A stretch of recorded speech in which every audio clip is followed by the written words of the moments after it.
Hitler. He has also demanded a ban on its publication. He has also produced a film, Fitna, on this subject, in which he wants to portray Islam as a religion that incites violence and undemocratic behavior. This is absolutely false as it is based on erroneous understanding of Quran. The Holy Quran itself says that it is cure and mercy for human beings. 16. Imam Ali was compelled to pay allegiance to Abu Bakr to remove the evil because at this time some individuals outside Medina had made false claims to prophethood. For example, Musaylama al-Kazzab, during the last days of the Holy Prophet had claimed prophethood. After the passing away of the Prophet, there had been considerable increase in his notoriety. Ridiculing the Holy Quran, he had also composed some Arabic couplets and declared that there would be a prophet from his tribe and another from the Quraysh. That is why his community and tribe had accepted him as a prophet. Gradually he gained such influence that an army consisting of 40,000 mercenaries gathered around him. They could have launched an attack on Medina any time and destroyed the whole city. If, God forbid, they had succeeded in their dirty plan, they would have first of all martyred Imam Ali, Imam Hassan and Imam Hussein, and erased even the signs of the blessed grave of the Holy Prophet. At that time not men made false claims of prophethood. Even a woman of Bani Tamim tribe, named Sajah, also claimed that she was a prophet. She had also gathered people around her by taking allegiance from them. In addition to these claimants to prophethood, many Arab tribes had turned apostates. Noman ibn Mundir Sawi of Bani Tamim had crowned himself in Bahrain. Also, Laqit ibn Malik of Bani Najiyah had declared his kingship in Oman and people gave him the title of the Crowned One. When the whole of Arabia was ravaged by the winds of apostasy, Uthman came to his eminence, Ali, and said, "Cousin, you are aware of the turmoil in the community. If you don't give allegiance, Islam might be destroyed completely." For details see Allama Murtaza Askari, Role of the Imams in the Revival of Religion, Volume 2, pg. 424, 17, pg. 56, published by Dar al-Halal. 18. The late Maulana Maududi, in the 5th chapter of his book, Khilafat o Mulukiyat, published by Idara Tarjuman Ulquran, Lahore writes that due to the entry of imperialism in Islam, the method of appointment of caliph was changed. The lifestyle of the caliphs was changed. The position of public treasury changed. Freedom of expression ended. Freedom of judiciary was over. The rule of consensus ended. Dynastic and tribal bigotry appeared.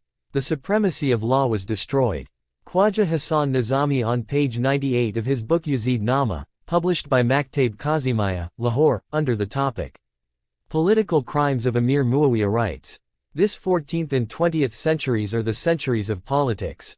In this age, even laymen are competent to discuss politics. It is a time when autocratic and dictatorial regimes are destroyed, and democracy is established in every corner of the world. Principles of equality and universal cooperation, which are taken as basis for this mission or through which demands are raised, are taken originally from Islamic Republic. This same democracy was found in the period of the Messenger of Allah and the four righteous caliphs. But Amir Muawiyah demolished this.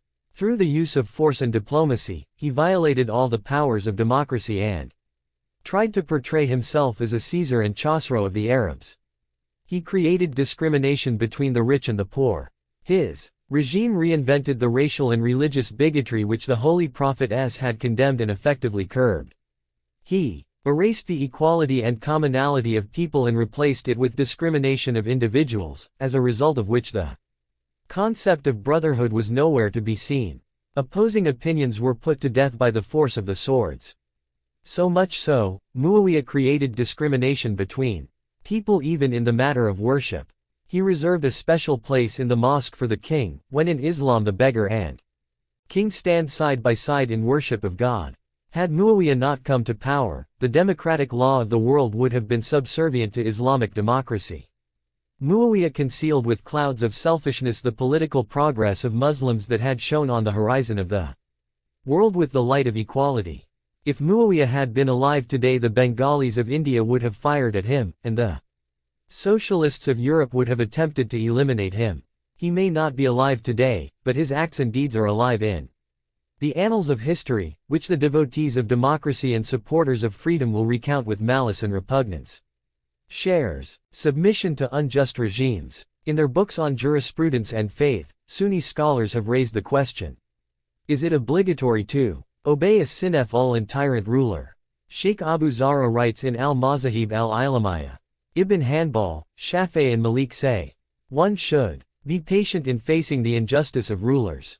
At the end of Qazi Abdur Rahman Aji's 1 al-Mawaqif, Part 8 and Sa'id Sharif Jurjani's Tushar Mawaqif it is stated, the Murji'a 3 believe that if a person has perfect faith, his sins cannot cause any harm to him, and if he is a disbeliever, his good deeds would bring him no profit. Another group believes that faith means belief in Allah, humility before Him and sincere love for Him. Whoever possesses these qualities is a believer, and disobedience toward Allah and sins would not cause any harm to him. On the basis of this belief, in their view, it is not allowed to rise against a tyrant ruler, who makes light of the religion of Allah and oppresses the people. This is because it would result in disunity among Muslims, and destroy peace and security of the society. After that, the book quotes a tradition from Abu Bakr that the Holy Prophet said, when mischief has spread, it will be better to sit down than to walk, and it will be better to walk than to run here and there, and running here and there will be better than getting involved in mischief. When mischief had spread, you must disperse. He that owns camels or sheep should go out to graze them in the forest, and one who has agricultural land should get busy in farming.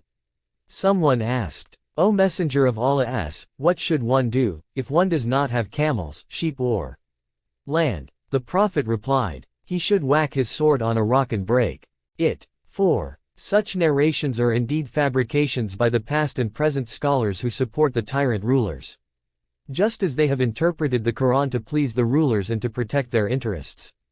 Sheikh Abu Zahra has quoted such a fabricated tradition, 5 from Sahih Bukhari, that the Holy Prophet said, if a person obtains power and disobeys Allah, one who observes his sins should hate them but should not raise his hand to fight against him. In addition to these fabricated tradition reports, Ash'aris believe that the actions of man in this world are bound by destiny and whatever he does is according to the divine decree. 6. Whatever is mentioned above is the belief of all Sunnah. However, Shias believe that man is free in his actions.